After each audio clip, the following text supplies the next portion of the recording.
حضرت لقمان نے اپنے بیٹے کو جو سب سے پہلی نصیحت کی تھی وہ یہ ہے کہ لا تشرک باللہ، اللہ کے ساتھ کسی کو شریک نہ ٹھہرانا۔ اور دوسری نصیحت جو حضرت لقمان علیہ السلام نے کی تھی وہ تھی انشکر لی ولوالدیک،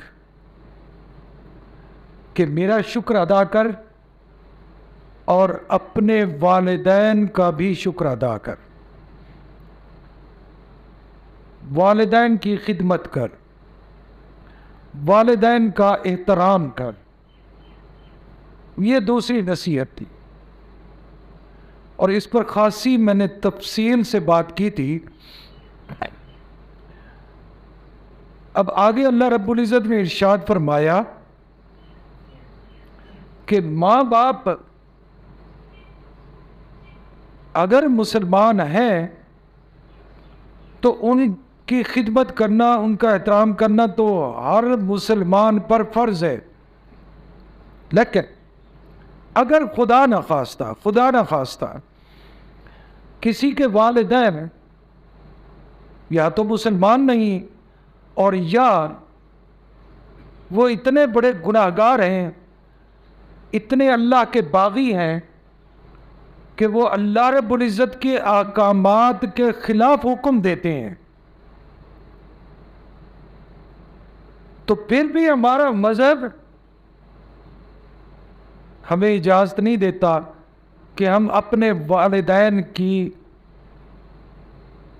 کے احترام میں کوئی کمی لائیں۔ پھر بھی اتنی بات ہونے کے باوجود بھی اللہ رب العزت نے ارشاد فرمایا وَإِن جَاهَدَاكَ عَلَىٰ أَن تُشْرِكْ بِي مَا لَيْسَ لَكَ بِهِ عِلْمٌ، کہ تیرے ماں باپ تجھے شرک کی طرف اگر بلاتے ہیں، غلط کام کا حکم دیتے ہیں، شرک کے ساتھ ساتھ یہاں تو شرک کا ذکر ہے، فقہ کی کتابیں اگر آپ پڑھیں تو اس میں بڑی وضاحت سے لکھا ہوا ہے کہ اسلام کے منافی، مذہب کے منافی کوئی بھی کام ہے جس کا والدین حکم دیتے ہیں، اس وقت آپ کو حکم ہے کہ آپ ان کی بات نہ مانیں، لیکن والدین کو جھڑکنا نہیں ہے، سختی سے پیش نہیں آنا۔ اللہ رب العزت نے فرمایا فَلَا تُطِعْهُمَا، پھر بس صرف اتنی بات ہے کہ ان کی بات نہ مانے۔ وَصَاحِبْهُمَا فِي الدُّنْيَا مَعْرُوفًا، ان لفظوں پر غور کریں، وَصَاحِبْهُمَا فِي الدُّنْيَا، دنیا کے اندر ان کے ساتھ اچھا برتاؤ کریں، معروفا۔ اب کتنی بڑی بات ہے، اور اسی بات پہ آپ اندازہ لگا لیں کہ والدین کتنی عظیم ہستیاں ہیں، ان کا احترام کتنا ضروری ہے۔ آپ اور میں آج پریشان ہیں، ہر شخص جس کو بھی ہاتھ لگاؤ، جس سے بھی کوئی بات کرو، آگے سے جواب ملتا ہے یار نوجوان بات نہیں مانتے، بدتمیز ہو گئے ہیں۔ اس میں ہمارا اپنا قصور ہے، ہم نے اس کی تربیت کیا کی ہے، کیسی تربیت کی ہے؟ ہم نے اس کی تربیت کی ہی نہیں۔ اگر شروع سے ہم اس کو کہتے کہ بھائی قرآن سے دوستی لگا، اس کو اس طرف لے آتے، وہ قرآن کا مطالعہ کرتا، پڑھتا، اس کو اچھے لوگوں کی صحبت میں بیٹھتا، ہم نے تو اس کو یہ راستہ نہیں دکھایا، تو پھر نتیجہ تو یہی نکلنا ہے۔ ایک بات، دوسری بات یہ ہے کہ جب ہم والدین کی خدمت ہم نے نہیں کی تو ہماری اولاد آگے سے پھر کیسے ہماری خدمت کرے گی؟ یہ بھی تو ایک بات ہے۔ حضرت لقمان نے اپنے بیٹے کو جو نصیحت کی ہے اس پر آپ غور کریں۔ شرک نہیں کرنا بیٹا، والدین کی خدمت کرنی، اللہ کا شکر ادا کرنا ہے اور والدین کی خدمت کرنی ہے. اور اس کے ساتھ اگر خدا نخواستہ وہ آپ کو غلط بات کا حکم دیں، آپ نے فلا تطیعہما، ان کی بات تو نہیں ماننی، لیکن ان کے ساتھ حسن سلوک سے پیش آنا ہے، نرمی سے پیش آنا ہے. آج آپ اپنے والدین کا احترام کریں گے، ان کی عزت کریں گے، کل آپ کی اولاد آپ کی خدمت کرے گی. وہ میں نے ایک لطیفہ پڑھا تھا، بڑی دیر کی بات ہے، کہ ایک شخص اپنے باپ کو بوری میں بند کر کے کشتی میں اس کو ڈال کر دریا میں لے گیا، اور سنٹر میں جا کر، گہرے پانی میں جا کر وہ باپ کو اس میں ڈالنے لگا پانی میں. تو باپ نے بوری سے جب وہ اٹھانے لگا اس کو، تو بوری سے وہ بولا بیٹا مجھے کیا کر رہے ہو؟ اس نے کہا تجھے میں گہرے پانی میں ڈال رہا ہوں، پھینک رہا. تو وہ کہنے لگا پانی میں تو تو نے ڈالنا ہی ڈالنا ہے مجھے، پر ایک شفقت کر میرے اوپر، ایک مہربانی کر، تھوڑا سا وہ مجھے یہ جگہ دکھا دے کہ یہ جگہ کون سی ہے. اس نے کہا تو جگہ دیکھ کر کیا کرے گا، تو ڈوب جائے گا. اس نے کہا بیٹا بڑی حکمت کی بات ہے، تو ایک منٹ مجھے ذرا یہ جگہ دکھا دے، میں مزاحمت نہیں کروں گا. اس نے بوری کا منہ تھوڑا سا کھولا، باپ نے وہ جگہ دیکھی اور مسکراتے ہوئے کہا بیٹا اس طرح کر، تھوڑا سا مجھے اور آگے جا کر پھینک پانی میں. اس نے کہا وہ کیوں؟ اس نے کہا اس جگہ تو میں نے اپنے باپ کو پھینکا تھا، تو 2 قدم تو مجھے آگے پھینک تاکہ تیری اولاد 2 قدم تجھے اور آگے پھینکے گی. یہ تو ہے نا بھائی، یہ تو ہوگا. آج ہم اسی لیے بھگت رہے ہیں، ہماری اولادیں گستاخ اس لیے ہیں. میرا ایک دوست ہے، سکول ماسٹر ہے، وہ میں اکثر اس کے پاس جاتا ہوں، ٹھہرتا بھی ہوں. وہ مجھے کہہ رہا تھا کہ حافظ صاحب ہم 4-5 بھائی ہیں، علیحدہ علیحدہ گھر ہیں، والدہ زندہ ہے اور بالکل بوڑھی ہے، اور چارپائی پہ بیٹھی رہتی ہے، چل پھر نہیں سکتی. ہم بھائی جتنے بھی ہیں وہ سارے کے سارے جب سارا دن اپنی نوکری کر کے، مزدوری کر کے، کام کر کے واپس لوٹتے ہیں، اپنے گھروں میں پہلے نہیں جاتے، سارے پہلے ماں کے پاس آتے ہیں اور 1-1 گھنٹہ مسلسل ماں کی ٹانگیں دباتے ہیں اور ماں سے دعائیں لیتے ہیں، اور اس کے بعد اپنے گھروں میں جاتے ہیں، کھانا کھاتے ہیں اور اپنے بچوں کے پاس جاتے ہیں. تو میں نے مسکراتے ہوئے کہا بڑا تو عظیم آدمی ہے، بڑا تو خوش قسمت ہے کہ اللہ رب العزت نے تجھے ماں جیسی نعمت ابھی تک عطا کی ہوئی ہے، اور تم لوگ اس کی خدمت کر کے جیتے جی جنت حاصل کر رہے ہو. یہ بڑی خوش قسمتی کی بات ہے. آج تو لوگ تنگ ہیں، اولادیں تنگ ہیں ماں باپ سے، یہ مرتے کیوں نہیں؟ تو حضرت لقمان علیہ السلام نے اپنے بیٹے کو فرمایا کہ ماں باپ کے ساتھ حسن سلوک سے پیش آؤ. وَاتَّبِعْ سَبِيلَ مَنْ أَنَابَ إِلَيَّ، وَاتَّبِعْ اور راہ چل من اناب الیہ، ان لوگوں کے ساتھ یا ان کی طرف جو رجوع ہوا میری طرف. یعنی جو اللہ، میں پہلے ہی عرض کر رہا تھا، اچھے لوگوں کی صحبت، وہ شخص بڑا خوش قسمت ہے جس کو آج کے دور میں ایک خوبصورت دوست کی صحبت مل جاتی ہے کہ وہ برائی سے بچ جاتا ہے اور نیکی کی طرف راغب ہو جاتا ہے.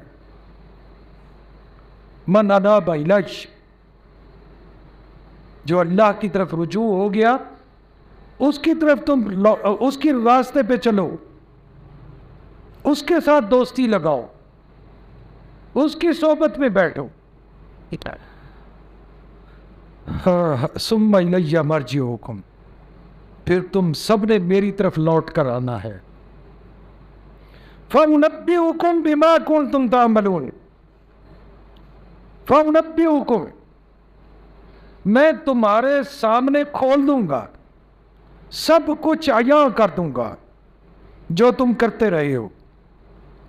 یاد رکھیے، دنیا میں ہم ایک سانس بھی لیتے ہیں نا، اس کا حساب بھی قیامت والا دن دینا پڑے گا. ایک ایک حرکت کا ہمیں حساب دینا پڑے گا. ہم بازار جاتے ہیں، کہیں اور جاتے ہیں، ایک ایک قدم جو ہم چلتے ہیں اس کا بھی حساب دینا پڑے گا. معافی نہیں، معافی صرف اس شخص کی ہے جس کو رب چاہے گا. فَأُنَبِّئُكُمْ، ہر چیز سامنے آ جائے گی، حتیٰ کہ سورہ یاسین کے اندر بھی ہے اور دوسری جگہوں پہ بھی، قیامت والے دن ہماری زبان گنگی ہو جائے گی، بند ہو جائے گی، یہ اعضاء ہماری گواہیاں دیں گے. میں ایک حدیث میں پڑھ رہا تھا کہ یہ جو ناخن کاٹ کر ہم پھینک دیتے ہیں، قیامت والے دن اللہ رب العزت اپنی قدرت سے ان ناخنوں کو اکٹھا کرے گا اور یہ ناخن ہماری گواہی دیں گے کہ ہم کیا کرتے رہے. دوستو، یہ دنیا یہ عیاشی کا مرکز نہیں ہے، یہ دارالامتحان ہے، اور ہم امتحان دینے آئے ہوئے ہیں. اس وقت ہم پرچہ دینے کی پوزیشن میں بیٹھے ہوئے ہیں، مارکنگ ساتھ ساتھ ہو رہی ہے. رزلٹ قیامت والے دن اعمال نامے کی صورت میں ہمارے ہاتھ میں آ جائے گا، پھر پتہ چلے گا کہ ہم پاس ہوئے یا فیل. ویسے یہ میں آپ کو بتا دوں، انسان کے اندر ایک اور انسان ہے جسے ہم ضمیر کہتے ہیں. اگر ہر شخص اپنے اس ضمیر سے تھوڑا سا رابطہ رکھے، ہر شخص کو پتہ چل جاتا ہے کہ میں کامیاب ہو رہا ہوں یا فیل ہوتا جا رہا ہوں، میرے نمبر کتنے لگتے جا رہے ہیں، ہر شخص کو پتہ چل جاتا ہے.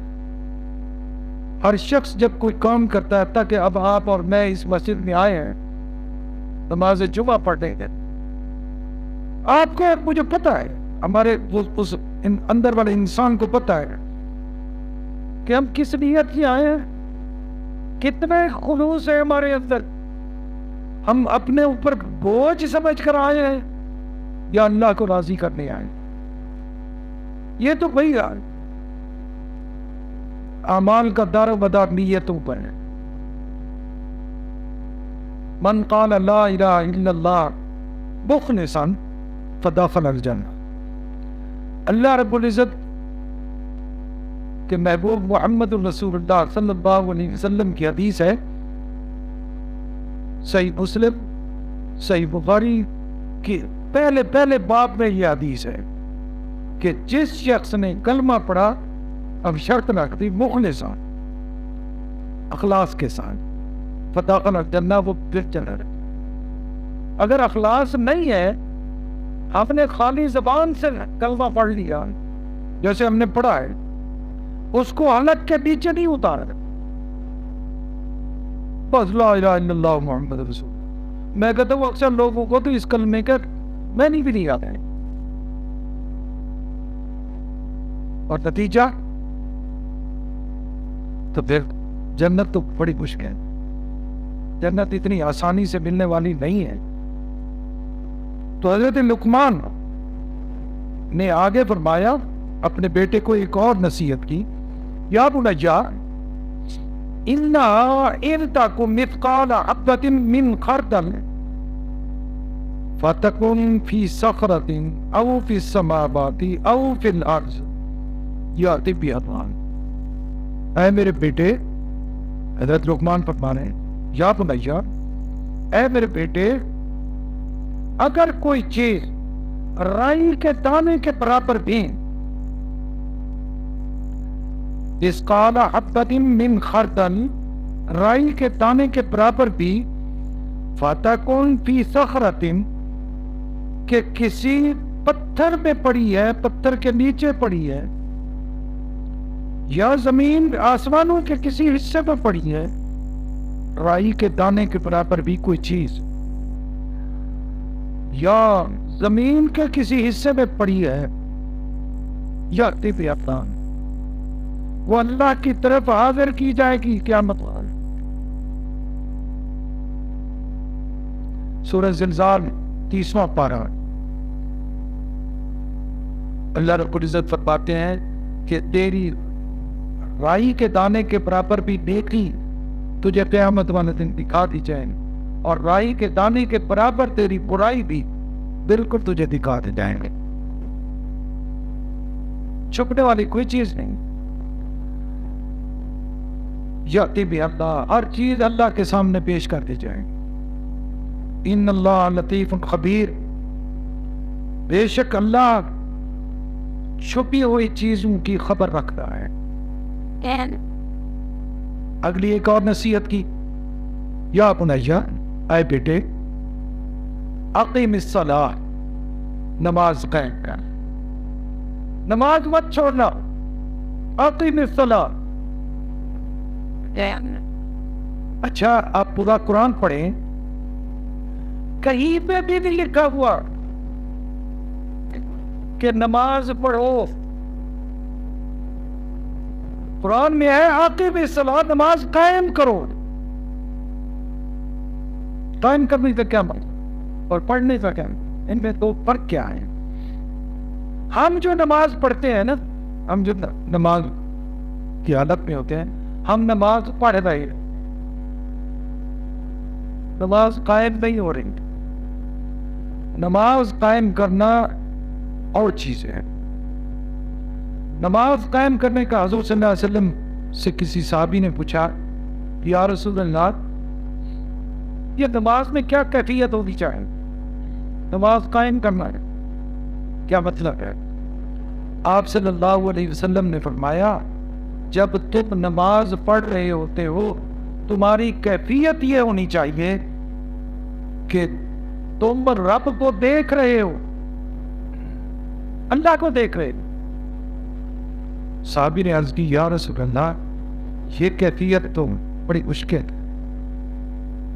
تو آپ صلی اللہ علیہ وسلم نے فرمایا، اگر یہ کیفیت نہیں بن سکتی تو پھر یہ کیفیت بناؤ کہ تیرا رب تجھے دیکھ رہا ہے۔ میں کہا کرتا ہوں اکثر اپنے شاگردوں کو، بیٹا ہم کتنے بدبخت ہیں کہ ہم یار اس کی آواز تھوڑی کر، اس کی آواز دے۔ میں اپنے شاگردوں کو کہا کرتا ہوں کلاس روم میں، کتنے بدبخت ہیں کہ ہم اپنے ماں باپ سے تو ڈرتے ہیں، غلط کام نہیں کرتے، ان کے سامنے ہیں، چلو ماں باپ تو پھر ماں باپ ہے، چچا، پھپھا، خالو، تایا، ان کے سامنے بھی ہم کو غلط حرکت نہیں کرتے، کہیں مار نہ پڑ جائے۔ اچھا، اس سے بھی آگے چلتے ہیں، ہم اپنے محلے دار کے سامنے کوئی حرکت نہیں کرتے، رشتے دار بھی نہیں، یار کہیں یہ میری شکایت نہ لگا دے۔ اللہ سے نہیں ڈرتے،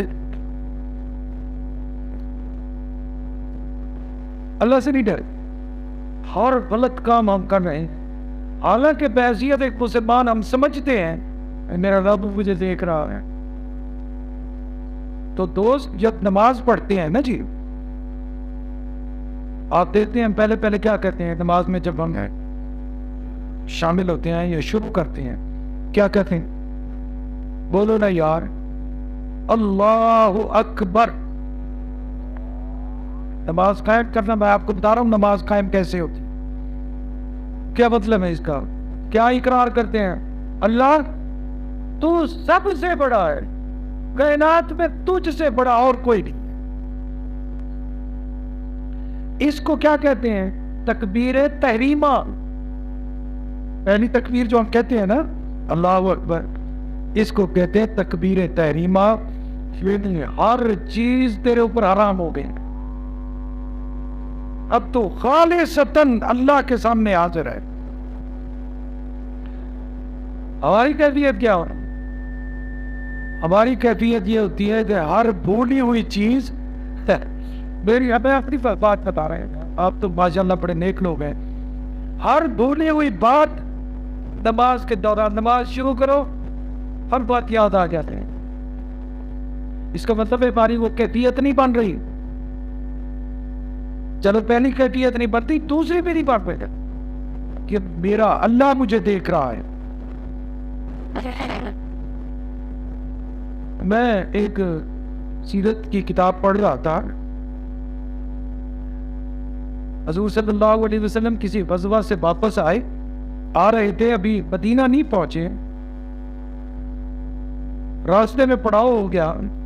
حضور صلی اللہ علیہ وسلم نے 2 صحابہ کی ڈیوٹی لگائی کہ صحابہ تھکے ہوئے ہیں، یہ آرام کریں گے، تم دونوں پہرا دو پورے اس لشکر کا، تاکہ کوئی دشمن حملہ نہ کرتے اور پتہ چل جائے جب آپ لوگوں کو تو فوراً جگا دینا۔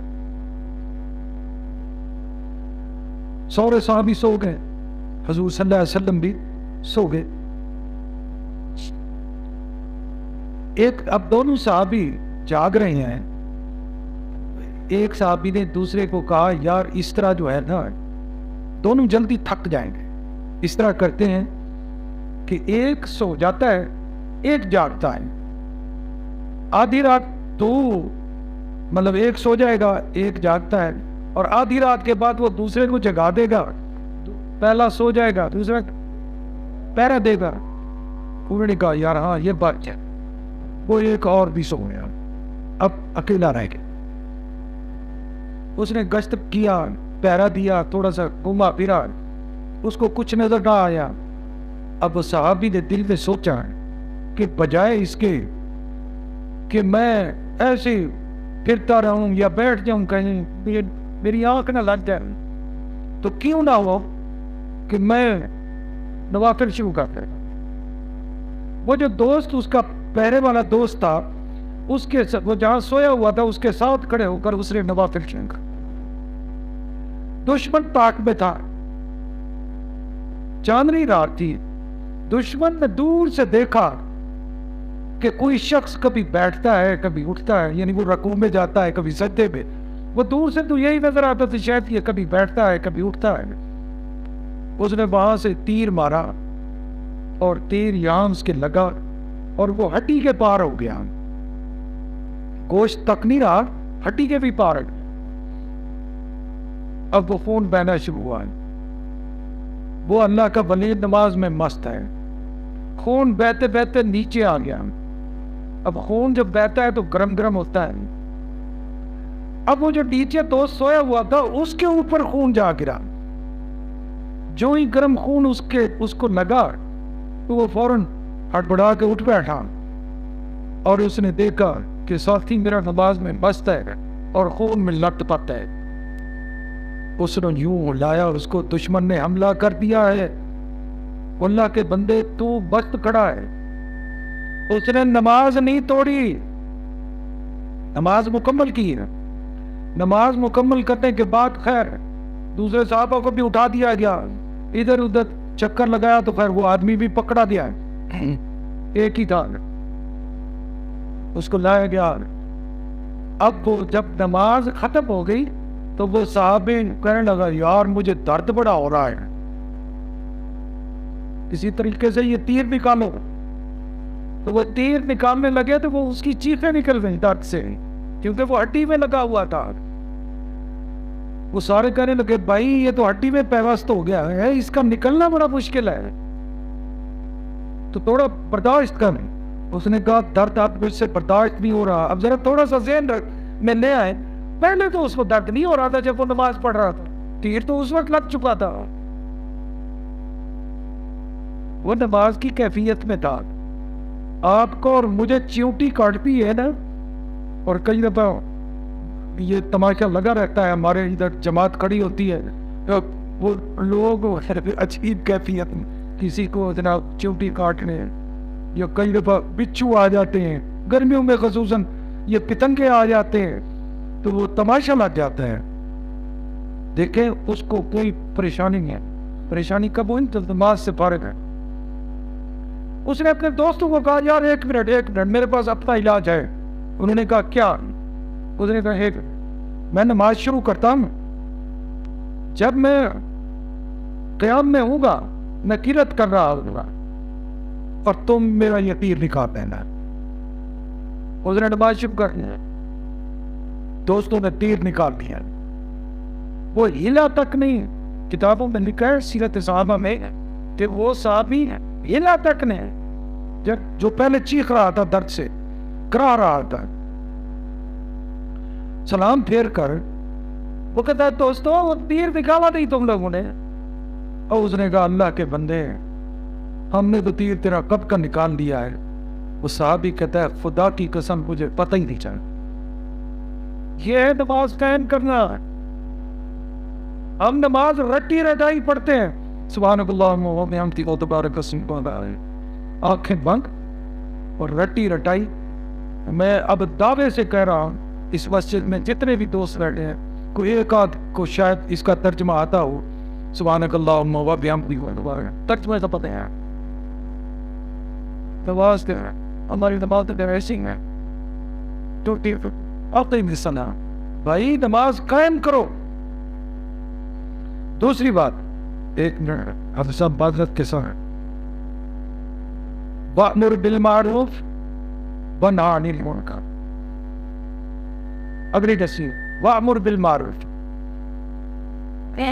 نیکی کا حکم کرو اور برائی سے روکو. یاد رکھو آج میری زبان میں تاثیر نہیں ہے.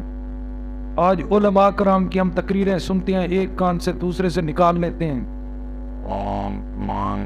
درس قرآن سنتے ہیں, ایک دفعہ سنا نکل گیا بک. کیوں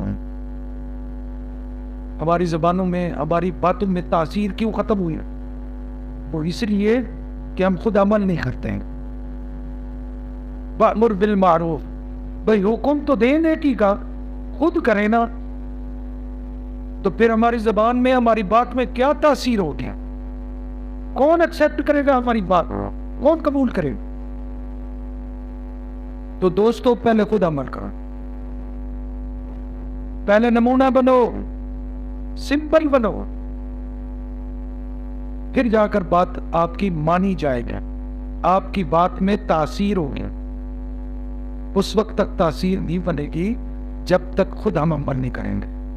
تو دوستو حضرت لقمان نے پتہ نہیں کتنا عرصہ پہلے اپنے بیٹے کو یہ نصیحتیں کی تھیں, اور میں نے پچھلے جمعہ بھی آپ سے عرض کیا تھا قرآن مجید ایک ایسی کتاب ہے, نازل تو آج سے 1500 سال پہلے ہوئی ہیں, مخاطب اس کے وہی لوگ تھے جو عرب کے لوگ تھے, مکہ اور مدینہ کے لوگ, لیکن صرف وہاں تک بات نہیں ہے, قیامت تک کے آنے والے ہر شخص کے لیے یہ حکم موجود ہے. یہ نہیں ہے کہ صرف یہ ان کے لیے حکم تھا, ہمارے لیے نہیں. آج کسی کو کوئی بات کرو نا, خصوصاً پڑھے لکھے, میں تو ان کو پڑھا لکھا نہیں کہتا, ہر ڈگری لینے والا یا ڈگری رکھنے والا وہ پڑھا لکھا نہیں ہے. یاد رکھیں, میرا تو واسطہ پڑتا ہے, میں تو محکمہ تعلیم سے میرا تعلق ہے, MPhil PhD ہیں, خدا کی قسم کلموں کا پتہ ہی نہیں. قریب آ رہی محمد کا روزہ, قریب آ رہی محمد کا روزہ, قریب